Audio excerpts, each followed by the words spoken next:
എന്റെ അമ്മ തള്ളക്ക് ഭ്രാന്താടാ. ഇറങ്ങിപ്പോടും. ഇപ്പടി ചവിട്ടരുത് എന്നെ, ഞാൻ പറഞ്ഞിട്ടില്ലേ. ഇത് ഏത് ഭാഷ?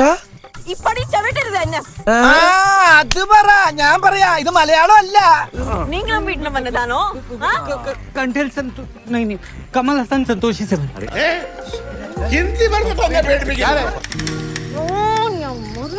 അങ്ങനെ മറക്കാൻ ഒക്കും നിന്നെ. എന്താ കുട്ടിയുടെ പേര്? തെക്കേപ്പാട് സുന്ദരി ദാമോദരം പിള്ളை. ഇങ്ങോട്ട് വാ. ഇതെന്തിനാന്നറിയോ? നിനക്ക് ഈ പേരിട്ട് നിന്റെ തന്തയ്ക്ക് കൊടുക്കാനുള്ളതാ. നിന്നെ തൊട്ടേനെ തൊട്ടു കണ്ടിൽ വെച്ച് കൂടെ പോണേനീ. തൊട്ടേനെ നേത്ത് തൊട്ട അപ്പം മയ്യത്താവുന്ന പറഞ്ഞേക്കണ കള്ളപ്പന്നി. നിന്നെ തൊട്ടേനീ തൊട്ടു കണ്ടിൽ വെച്ച കൂടെ പോനേനി. Very funny. കേരള മലയാളം മോഹൻലാൽ, തമിഴ്നാടു തമിഴ് രജനികാന്ത്. എന്താ നിങ്ങൾ അങ്ങനെ ഒരു വർത്താനം അല്ലല്ല, നിങ്ങൾ എന്തോ മനസ്സിൽ വെച്ച് പറയാണല്ലേ. എണ്ണി എണ്ണി പറയിക്കണ്ടേ? തത്ത പറയുന്ന പോലെ എണ്ണി എണ്ണി പറയിക്കണ്ടോളെ കൊണ്ട്. ആന്ധ്ര, തെലുഗു, അല്ലു അർജുൻ, കർണാടക, കന്നഡ, യശ്. ഇങ്ങനെ എന്തെങ്കിലുമൊക്കെ പറയുമ്പോഴേ എന്റെ മനസ്സിനൊരു സന്തോഷം ഉണ്ടാവുള്ളൂ. ഞാൻ എന്റെ സന്തോഷം നോക്കിയാ പോരെ. സുന്ദരി, തും ऊपर क्या कर रही हो? क्या चाहिए तुम्हें? അണ്ണാനെ മരങ്കേറ്റം പഠിപ്പിക്കണോ? അണ്ണാനെ एकदम टार्जन की तरह. അല്ല, അറിയാഞ്ഞിട്ട് ചോദിക്കുക. എന്നെ ഇങ്ങനെ അപമാനിക്കുന്നതുകൊണ്ട് നിനക്ക് എന്ത് സന്തോഷാ കിട്ടുന്നത്?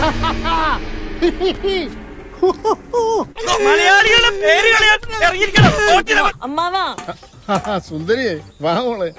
ഇവരെ ചെയ്ത പരിയാത അമ്മാവാ വേണുവിനെ വിളിക്കും. അപ്പോ തന്നെ എല്ലാം ശരിയാക്കും. നമ്മളെ മയ്യത്തെടുക്കാൻ നേരായോ നിങ്ങൾ കബഡി വരച്ച് വെച്ചൊന്ന് നോക്കി. ഞാനർത്ഥം മനസ്സിലായില്ലല്ലേ? പറഞ്ഞുതരാം. വേണുവിനെ വിളിക്കുക, വേണു വന്നെല്ലാം ശരിയാക്കുമെന്ന് എല്ലാരും പറയുന്നുണ്ട്. പക്ഷെ ഈ വേണുവിനെ വിളിച്ച് അമ്മാവനും മടുത്തു മോളെ. ആരാ തിണ്ടി? ഞാനാ. അയ്യോ, വേണു സാർ വലിയ ബിസിയല്ലേ? അതാണല്ലോ വേണു. ഞാൻ പറയട്ടെ. ഒരു അക്ഷരം പെട്ടത്. അതല്ല അമ്മാവാ, ഇവനാ അടിയോടോ കുറവണ്ടു. ഇവന്മാരല്ല ഇത് പറയേണ്ടത്. ഇതൊക്കെ ഉണ്ടാക്കിയിട്ടേക്കുന്ന മാനേജ്മെന്റിനാണ് ആദ്യം അടിക്കുന്നത്. അതിനാ ഏറ്റവും നല്ല സ്ഥലം ഇതാ. പാവം, എന്ത് പറ്റിയതാണാവോ? പുട്ടും കടലിയും. ദമു എന്ത് പറ്റിയടാ? ഏയ് ചായ നെറുകന്തലേ കയറി ബ്ലോക്ക് ആയതാ. ഞാൻ വിചാരിച്ചു തിന്നിട്ട് എല്ലിന്റെ അടി കയറിയതാണ്. രുക്മിണി, അവനെ വിട്. ഓ എന്നെ അങ്ങ് തല്ലിക്ക് കൊല്ലി. ഓ അതിനെന്താ? വേണു, എന്താ ഒരു മൂഡ് ഓഫ്? കളിയാക്കല്ലേ മോനെ. ഒക്കെ ശരിയല്ലേ? ഓക്കേ, അടിപൊളി. ദൈവമേ, ഇവിടുന്ന് നാശമാക്കും. ഞങ്ങൾ അങ്ങ് ഇറങ്ങട്ടെ. ആയിക്കോട്ടെ, സന്തോഷായി.